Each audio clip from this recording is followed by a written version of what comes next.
అందరికీ నమస్కారం. శాంతిశ్చేత్ కవచేన కిం కిమరిభిః క్రోధోస్తి చేద్దేహినాం జ్ఞాతిశ్చేదనలేన కిం యది సుహృద్దివ్యౌషధైః కిం ఫలం కిం సర్పైర్యది దుర్జనాః కిము ధనైర్విద్యా నవద్యా యది వ్రీడా చేత్ కిము భూషణైః సుకవితా యద్యస్తి రాజ్యేన కిం. అంటే ఓర్పు ఉంటే మనిషికి కవచాలతో పని లేదు. ఓర్పే వారిని కవచంలా ఎప్పుడూ కూడా కాపాడుతూ ఉంటుంది.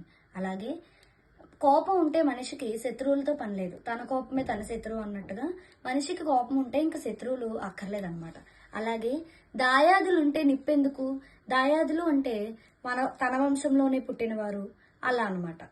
వారు ఉంటే ఇంకా మనిషికి నిప్పెందుకు అంటే వారే వెనకాల మనకి నిప్పు పెడుతూ ఉంటారు అనేది ఇక్కడ భావం అన్నమాట.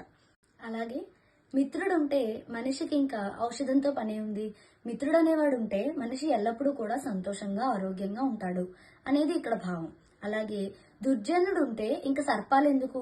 ఆ దుర్జనులే సర్పాలే మనకి విషం కాటేస్తూ ఉంటారు అనేది ఇక్కడ భావం.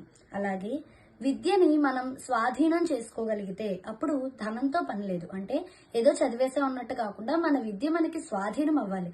అప్పుడు ఆ విద్య మనకి 1000 రెట్లు ధనం అవుతుంది. అదే విధంగా సిగ్గుంటే ఇంకా పైన నగలెందుకు? ఇక్కడ సిగ్గు అంటే వినయం, వినమ్రత మొదలైనవి. అలాంటి వినయం, వినమ్రత ఉంటే మనిషికి సహజంగానే అందం వస్తుంది. ఇంకా ఈ నగలతో పనే ఉంది. అలాగే మంచి కవిత్వం ఉంటే కనుక మనిషికి ఇంకా రాజ్యం ఎందుకు? వారికి ఉన్న ఆ కవిత్వం చెప్పే ప్రతిభతోనే వారు రాజ్యాన్ని రాణిస్తారు.